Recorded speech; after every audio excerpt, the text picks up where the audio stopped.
इस देश का काम आ सकता हूँ, लेकिन हमारा शुद्ध लेने वाला कोई नहीं। क्या क्या नाम हुआ, नाम बताइए। बबलू कुमार सिंह नाम हुआ। पट्टी हटा दीजिए, पट्टी हटा दीजिए, बोलिए। मेरा नाम बबलू कुमार सिंह हुआ। बबलू जी, आप लोग काफी दिन से धरना पे बैठे हुए जी। हैं, क्या क्या कारण? कारण है कि हम लोग का 11 सूत्री मांग है, लेकिन 10 सूत्री मांग को मतलब लिखित रूप से नहीं, ठगने जैसा मौखिक रूप से बोला गया है। सबको बुला करके इन लोग का काम कर देना। कौन बोला कि कर देना? अभी SDO साहब, सदर SDO जो है ना यहाँ पे जो अनुमंडल सहाय जी, हाँ, तो वही मतलब सबसे बुला करके साथ साथ हम लोग को बोले कि आप लोग का काम हो जाए। लिखित रूप से नहीं दिए हैं। उसमें सबसे मेन मुद्दा हम लोग का स्कूल का, उस पर कोई बात नहीं करना चाहते। जब हम लोग 18 साल से वो स्कूल को 2004 से लेकर के अभी तक, कोरोना काल से पहले तक मतलब सब चांदा कर करके संचालित किए। कहाँ पे है वो? जेल हरला के पीछे है, ओवर ब्रिज के मतलब बगल में है ना, जेल के बगल में ही है। अब वो स्कूल बंद हो गया तो कोरोना में जो कल्याण विभाग के द्वारा उसमें ताला जड़ा गया है ना, समाज कल्याण उसमें ताला जड़ दिया ना हम लोग के। तो उसमें इतना मेहनत से हम लोग चलाए, ताला जड़ने के साथ जब उसमें ताला जड़ दिए तो उसमें फिर टेंडर कैसे निकाल दिए बिना हम लोग। तो हम लोग का कहना है कि विकलांग को हमको दिया जाए, विकलांग को अपना टेंडर निकालेगा, अपना बस यही करना चाहते हैं। आप लोग इतने दिन से बैठे हुए, खाना पीना का क्या व्यवस्था है? खाना पीना की यही व्यवस्था है कि विकलांग सब कहीं कहीं से अपना व्यवस्था करता है, 150 मिला करके प्लेट विलेट जैसे तैसे भी देख लीजिए खाना बन ही रहा है। अपने से बनाना खाना हम लोग को कोई मतलब देखने भी नहीं आया है। 27-28 दिन तक किस तरह से खा पी रहे हैं। आप लोग रात में रुकते हैं तो आप लोग को मच्छर काटता है कि नहीं, टेंट में आप लोग पानी बारिश में किस तरह से रहते हैं। कोई अधिकारी के द्वारा कोई सुधि नहीं है, कोई सुध लेने वाला नहीं, कोई सुधरने वाला नहीं। कुछ बोलना चाहते हैं अधिकारी लोगों को? हमारा जो विद्यालय है उसको जल्द से जल्द खोला जाए। क्या बोलना चाहते हैं भैया? क्या नाम हुआ? कहाँ घर है? हैदरनगर थाना। कहाँ घर बा चाचा? हमीदगंज। 1 मिनट और सर, हम लोग को जल्द से जल्द, अब 27-28 दिन का ये हमारा अनशन हो गया। ये इस समय को देखते हुए, हम लोग की स्थिति को देखते हुए, इतना मतलब तो किसी को सांप काट लेगा, बीज काट लेगा, इस तरह से पड़े हुए हैं रोड पर। हम लोग के 11 जो मांग है उसको लिखित रूप में हम लोग को दे दिया। मतलब 10 मांग हो गया है, एक मांग में गड़बड़ा तो भी हुआ है तो कहाँ हुआ है? कागज पे नहीं लिखा हुआ है, तो आश्वासन मिला है केवल कि आप लोग जाइए अपना अपना बोलो को हम सूचना करेंगे, आप लोग को काम हो जाएगा। लेकिन उसको लिखित रूप में हम लोग को लिखित रूप में मिला। हाँ, तो एक भी लिखित रूप। सबसे बड़ा दीजिए थोड़ा आगे देख लीजिए। कुरिल जी है। क्या नाम हुआ? मेरा नाम अवधेश राम है। अवधेश जी काहे ला बैठल है यहाँ? हम विकलांग के 11 सूत्री मांग के लेके 27/7 से यहाँ बैठे हुए हैं। 27 दिन हुआ आज। 27 दिन में कभी भी यहाँ प्रशासन हम लोग को सुधि लेने भी नहीं आया कि कैसे हैं विकलांग, धरना पर क्या स्थिति में है, कैसे हो रहा है, इसको नहीं। इसके बाद 20 तारीख से हम लोग के मुख्यालय में धरना दिए। किसके मुख्यालय में? डीसी ऑफिस में संग्रहालय गेट पर हम लोग जाम किए। 98-35 आश्वासन मिला कि 20 तारीख से आप लोग से हम मांग पूरा कर देंगे। 20 तारीख से हम मंडल कार्यालय में सब बैठक हुआ। बैठक में कहा गया कि 10 गो मांग आप लोग से हम दे रहे हैं। एक मांग के लिए आज 21 तारीख देने के लिए वो बोले कि 21 तारीख से हम आपको मांग देंगे। लेकिन अभी तक हम लोग तो कुछ नहीं आया है, प्रशासन नहीं दे रहे हैं। और मांग मौखिक रूप से हम लोग को लिखित रूप से चाहिए। लिखित रूप से हमको मांग मिल जाए, हम संतुष्ट हैं और हम धरना के तोड़ देंगे। आगे कुरेल जी से ले लीजिए।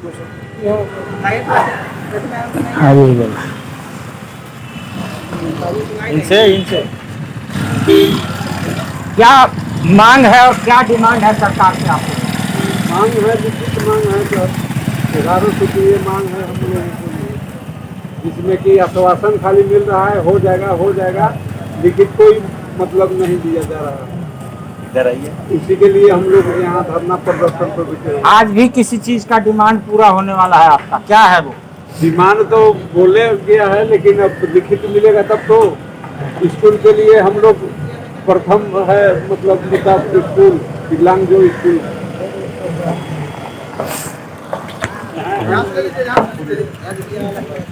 क्या नाम हुआ? और कोई चैनल नहीं आया? और भी आए आए हैं। अभी मतलब न्यूज में अभी जो वीडियो के न्यूज में मतलब इलेक्ट्रॉनिक मीडिया में हम ही आए, बाकी छापी वाला है। आज के लिए आती है। हाँ। सबसे पहले मैं बताना चाहता हूँ, दुखद बात यह है कि आज हम लोगों का 27 दिन धरने पे हो गया, लेकिन अभी तक हमारे उपायुक्त महोदय जिला का मालिक हमारे बीच में हमारे विकलांग भाइयों का भी लेने तक नहीं पहुँचे। ये सबसे दुखद और निंदनीय बात है हमारे पूरे समाज के लिए। मैं कहना चाहता हूँ कि सबसे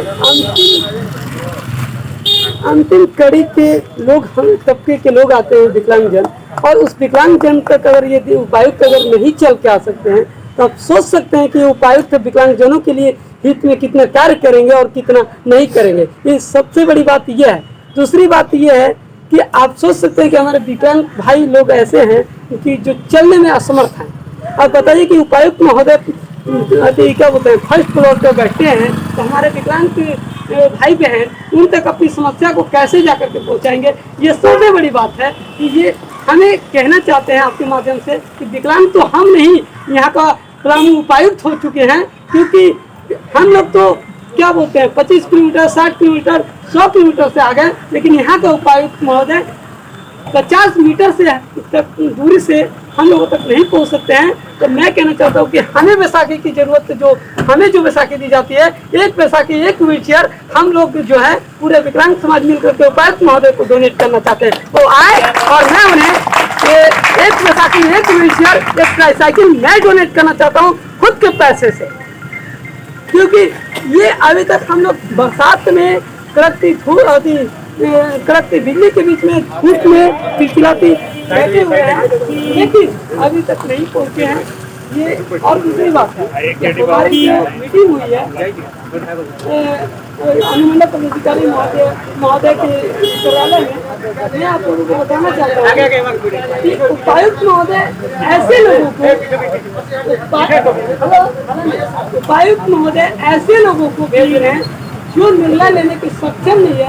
मेरा कहने का मतलब है कि स्टेपनी क्यों लगा रहे हैं, अब स्वयं क्यों नहीं आ रहे हैं? जब आप जो भी आप लोग आ रहे हैं सोचते कि हम उपायुक्त महोदय से राह सलाह लेंगे, तो फिर आप क्यों हमारे पास मीटिंग करें?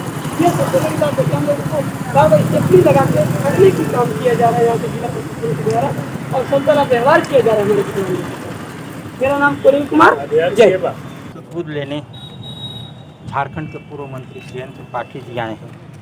सर, क्या बातें हुई इनसे, क्योंकि इनका मामला जो है वो काफ़ी दिन से उलझा हुआ है? इनका मामला शंका था कि दूसरे व्यक्ति यदि विकलांगों का संचालन करेंगे तो जो इनका हक हिस्सा सरकार से मिलेगा उसमें लूट होगी, उसमें दूसरे लोग संचालन करने के एवज में इनके हिस्से का पैसा उसमें से निकाल लेंगे। हमने उपायुक्त पलामू को सजेशन दिया है कि आप जैसे दूसरे एनजीओ के तहत चल रहे स्कूल और कॉलेज जिनको सरकार ग्रांट देती है, वहाँ एसडीओ की अध्यक्षता में कमेटी होती है और उस विभाग के जो जिला के पदाधिकारी होते हैं उसके सदस्य होते हैं। वैसा ही एक कमेटी बना दिया जाए जैसे कि, और इनका विकलांग समूह का एक प्रतिनिधि उसका सदस्य रहे, वैसे ही समिति उसका संचालन करेगी।